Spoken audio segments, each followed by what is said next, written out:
No céu oriental distante, onde o barulho do aço é confundido com o sussurro dos satélites, uma base russa adormeceu sob o peso de sua própria arrogância. Mais do que um ponto no mapa, Marinovka é um refúgio para máquinas aladas, um altar dedicado à dominação aérea. Mas na guerra moderna, o julgamento não vem com tambores ou bandeiras. É invisível, guiado por coordenadas, executado pelo espectro de silício e pela vontade. Não é uma simples crônica de destruição. É o ritual do rompimento, o momento em que o céu deixa de testemunhar e se torna o carrasco. Aqui começa um ritual caótico. Antes de começar este vídeo, lembre-se de se inscrever e curtir. Nas profundezas do território russo, onde o concreto se mistura com a arrogância estratégica, se ergue uma base aérea que armazena não apenas máquinas de guerra, mas também a invulnerável Marinovka, como um refúgio de aço. Ele está no centro de uma doutrina que acredita que o céu pertence a ele. Bombardeiros, caças, drones de reconhecimento dormem lá como feras sagradas em uniformes de camuflagem. Cada hangar é um templo e cada pista é uma linha cerimonial delineada pela supremacia aérea síria. Os técnicos andam como sacerdotes, os radares giram como olhos sagrados e o silêncio é o hino que ele prefere rugir. Mas o céu não respeita o altar. Além disso, enquanto os comandantes revisam os relatórios e os operadores calibram os sistemas, o ritual já é prejudicado pelo excesso de confiança e a estratégia está se preparando no horizonte. O julgamento é invisível, inouvido, é uma intenção desenhada por coordenadas, impulsionada pelo intelecto e executada pela mão invisível. O inimigo não chega com colunas ou bandeiras, aparecerá como uma sombra, como um fantasma. Como vontade incorporada no silício e na precisão, sua base estática parece ser eterna, mas cada eternidade tem suas fissuras. A fissura começou como um sinal perdido, uma pequena interferência e um drone que atravessou a fronteira sem ser detectado. Isto não é um ataque, ainda é um presságio. O céu que ele testemunhou começou a murmurar. Os satélites capturaram o movimento, os radares hesitaram e os técnicos pela primeira vez. Eles não olham para o céu como mestres, mas como pessoas que podem ser condenadas. Naquele momento, Marinovka deixou de ser uma base, mas um palco. Cada avião estacionado é um ator inconsciente, cada touro de controle, um altar que logo será profanado. A cerimônia estava prestes a começar, e Deus, aquele velho juiz, já havia proferido o veredicto, enquanto Marinovka dormia sob seu manto arrogante, longe de seu perímetro, em um lugar sem nome no mapa. O ritual do ataque começou.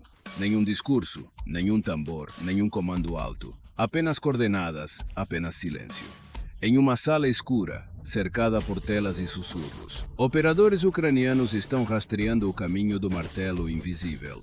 Não é um bombardeio convencional, é uma coreografia de fantasmas, uma dança precisa entre satélites, drones e vontades. TV2, insignificante em escala, mas sagrado em propósito. Ele foi o primeiro a se levantar. Ele não carregou o fardo da destruição, mas a responsabilidade de levantar o véu. Seu voo não é agressivo, mas cerimonial. Ele viaja pelo céu como um mensageiro, evitando os radares, contornando as defesas e marcando o centro do santuário. Depois dele, outros fantasmas aparecem, drones suicidas, enxames guiados por inteligência artificial, cada um com seu próprio destino, cada um com seu próprio sacrifício. A base não respondeu. Não porque não possa, mas porque não entendo. Os sistemas russos, projetados para detectar ameaças convencionais, não conseguiram interpretar a linguagem do novo ritual. O céu que costumava pertencer a eles. Agora ele fala com um código que eles não reconhecem, quando o primeiro impacto não é apenas uma explosão, mas uma ruptura. O hangar ardeu como se o altar tivesse sido profanado. A chama não só consumiu o metal, mas também consumiu a doutrina em poucos segundos. O julgamento começou e os bêbados se espalharam como fragmentos de vontade, cada um procurando o seu objetivo, cada um executando o seu feitiço.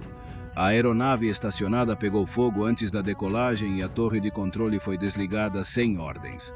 Os soldados corriam por aí, não como defensores, mas como testemunhas de rituais que não entendem o fogo.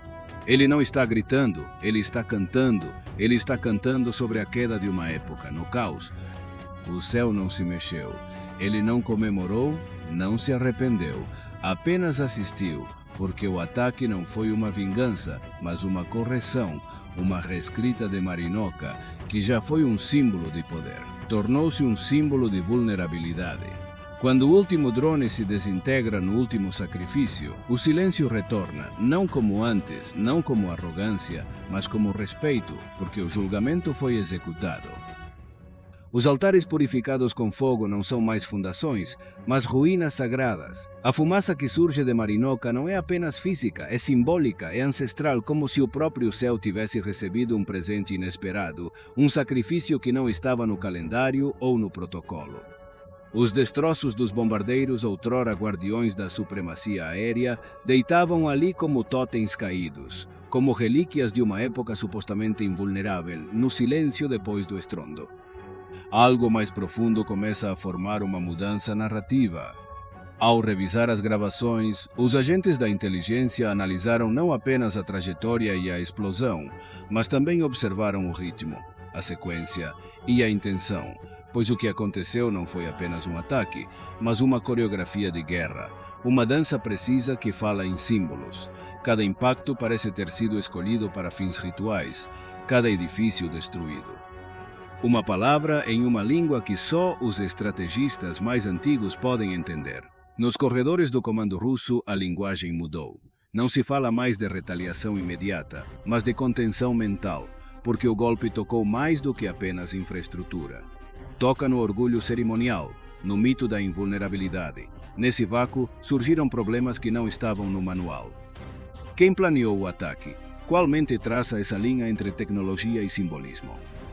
Ao mesmo tempo, na Ucrânia, os rostos das pessoas não mostram alegria, mostram lembrança, porque sabem que ser executado não é uma vitória, mas uma oração. A apresentação foi limpa, sem arrogância, sem atuação, como se seguisse um roteiro antigo.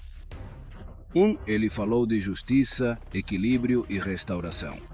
Os operadores que participaram desta missão não foram celebrados como heróis, mas como guardião do ritual. Em seu relatório não há entusiasmo, apenas reverência. As redes internacionais começaram a especular. Os analistas falam de uma nova doutrina de que uma guerra não é travada pela acumulação de forças, mas pela precisão simbólica de uma estratégia que não visa destruir o inimigo, mas para destruir sua história. Nesse novo paradigma, a Marinoka se torna o altar profanado do primeiro capítulo. Sim, mas também um espelho, porque não é apenas o metal que está sendo destruído lá, é uma narrativa. Os próximos dias foram intensos. As bases próximas reforçaram suas defesas, mas fizeram isso com o desconforto de não serem capazes de blindar, sabendo que os ataques inimigos não eram por impulso, mas por desenho. Este design não se encaixa no modelo tradicional. É como se cada ação fosse guiada por uma lógica ritual, por uma espécie de mapa invisível de símbolos conectados. Emoções e memórias. Portanto, Marinoka permanece em silêncio, não como um lugar esquecido, mas como um lugar sagrado. Os restos mortais não foram removidos com maquinaria pesada, mas com um cuidado quase litúrgico, como se cada fragmento tivesse algo a dizer, como se o próprio solo tivesse absorvido uma verdade ainda por dizer. Nesse silêncio, o mundo percebeu que algo havia mudado, e isso era a guerra. Na sua forma mais pura, ele retorna às suas raízes rituais. O julgamento nem sempre é acompanhado de trovões, mas sim de intenção, e quando o fogo fala, ele não precisa de intérprete. Quando a fumaça se dissipa e os sensores param de emitir alarmes, o que fica não é apenas ruínas, mas revelações. A base, outrora um símbolo de hegemonia, se transformou em uma relíquia de erros táticos que testemunhou uma era de poder. Já não é medida pelo tamanho do arsenal. É por causa da precisão do silêncio. Os destroços em chamas não falaram, mas o mundo ouviu.